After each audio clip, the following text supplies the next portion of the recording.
Good evening मेरे प्रिय विद्यार्थियों, जितने भी बोर्ड की तैयारी कर उनको इस चैनल में आपका स्वागत है। आज बच्चा आपको बहुत शानदार टॉपिक लेकर आए हैं मतलब मैथ के लिए।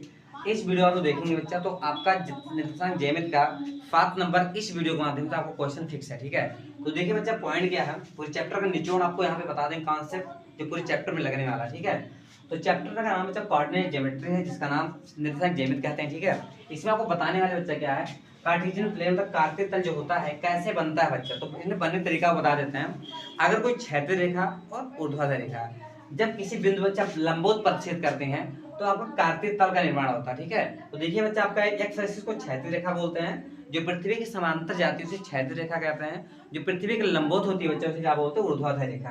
तो हम क्षैतिज रेखा को एक्स एक्सिस बोलते हैं और ऊर्ध्वाधर रेखा को वाई एक्सिस बोलते हैं। ठीक है, जैसे वाई एक्स और एक्स एक्सिस के नाम जानते हैं। ठीक है बच्चा, यहाँ कोई डाउट नहीं होगा हमें।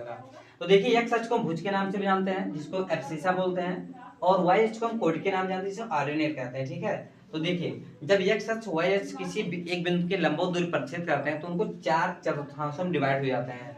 तो बच्चा जो प्रथम चतुर्थांश है, यहाँ पे पहले हम एक्स अक्ष का मान लिखेंगे फिर वाई अक्ष का। तो ये एक्स देखिए प्लस में है तो यहाँ प्लस लिख दिए, वाई अक्ष में माइनस प्लस में भी तो प्लस लिखिए। तो ये आपका प्रथम जो चतुर्थांश है प्लस का प्लस होगा। ठीक है, दूसरा देखिए सेकंड चतुर्थांश क्या होगा बच्चा, पहले हम क्या x का मान लिखेंगे तो x यहाँ पे माइनस है, फिर y का मान तो y प्लस में, तो माइनस का मान प्लस।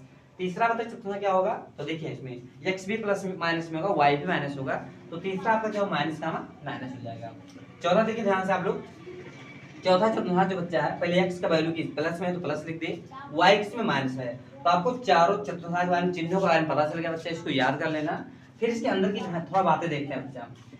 तो आपका जो ओरिजिन है बच्चा, ओरिजिन पॉइंट जिसे कहते हैं, जहां पे दोनों रेखाएं लंबवत प्रतिच्छेद की हैं उसे हम ओरिजिन पॉइंट के नाम से जानते हैं। ठीक है, तो जो ओरिजिन पॉइंट होता है उसको मूल बिंदु कहते हैं। और कोई पूछ लेगा बच्चा कि मूल बिंदु का निर्देशांक क्या होगा, क्या बताओगे, 0 का मान 0। अब देखिए जो एक 0 है, एक x का मान है, दूसरा y का मान है। ठीक है, अब देखिए तो आपका यहाँ तक हो चुका है। अगला कोई यहाँ से क्वेश्चन बच्चा पूछेगा कि इस पॉइंट का आपको निर्देशांक बता दीजिए।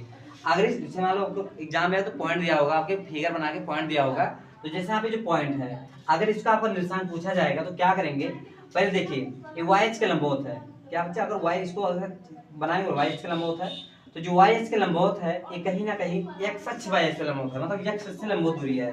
तो अगर ये एक्स अक्ष से जो लंबवत दूरी है इसके सामने अगर वाई के अक्ष के सामने जाएंगे तो ये वाई का मान हो जाएगा। ठीक है, तो पूछ सकता बच्चा एक्स अक्ष से y का मान कितना होगा, तो लिखोगे x से y का मान क्या बच्चा होगा, 2 होगा। क्यों 2 होगा, क्योंकि अगर इसका लंबवत दूरी आप जाएंगे तो y 2h पे जाके मिलान है इसका हुआ। ठीक है, तो अगर यहाँ से इस बिंदु का दूरी y के माध्यम पूछा जा सकता है तो x से y का मान क्या होगा, 2 होगा। और बच्चा अगर इसका निर्देशांक कोई पूछ लेगा तो देखिए ध्यान से, x से यहाँ पे जाएगा और इसको हम y से इसको मिला सकते हैं। तो यहाँ पे देखिए x पे जितना पॉइंट गया होगा और y पे जितना गया होगा, यही आपका जाके बनेगा निर्देशांक। तो बनेगा 2, कैसे, x पे 2 गया है, y पे कितना, ये भी 2 गया है। तो पहले हम भुज का मान लिखेंगे फिर कोटि का मान लिखेंगे, मतलब पहले x अक्ष का मान लिखेंगे फिर y अक्ष का। तो x अक्ष पे भी 2 गया, y अक्ष पे 2 गया, तो 2 बच्चे इसको आगे वाले भुज बोलेंगे, इसको क्या बोलेंगे, कोटि बोलेंगे। x के मान को हमेशा भुज बोला माना जाता है, y के मान को कोटि माना जाता है। ठीक है, तो आपको एक निशान क्लियर हो चुका होगा।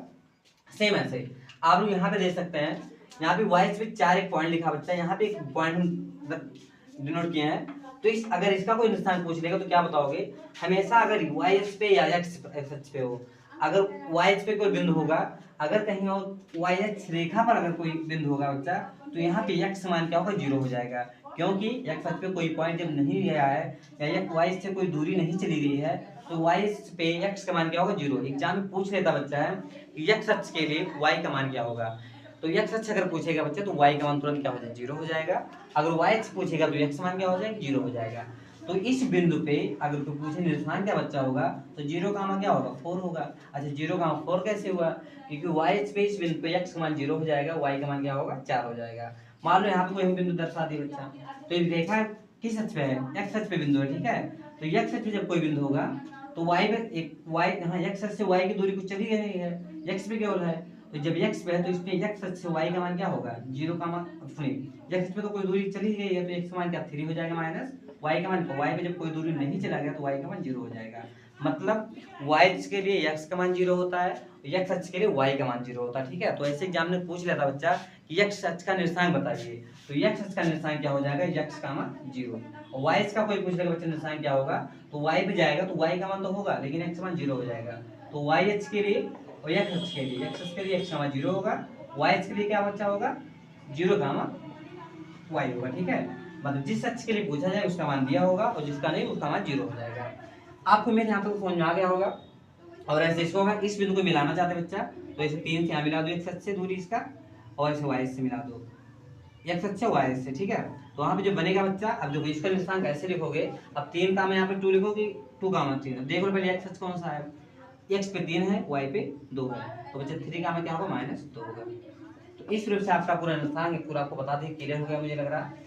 और इसके बाद डिस्टेंस का फार्मूला रहेगा, जो दो बिंदु के बीच की दूरी और उसके विभाजन सूत्र है। अगर आपको विभाजन सूत्र तो दो बिंदु के बीच की दूरी बता दे बच्चा तो 7.2 आपका चैप्टर खत्म हो जाएगा। ठीक है, तो अगर आपको यहाँ से कुछ सीख मिला होगा वीडियो तो इस वीडियो को शेयर कीजिए, चैनल सब्सक्राइब कीजिए और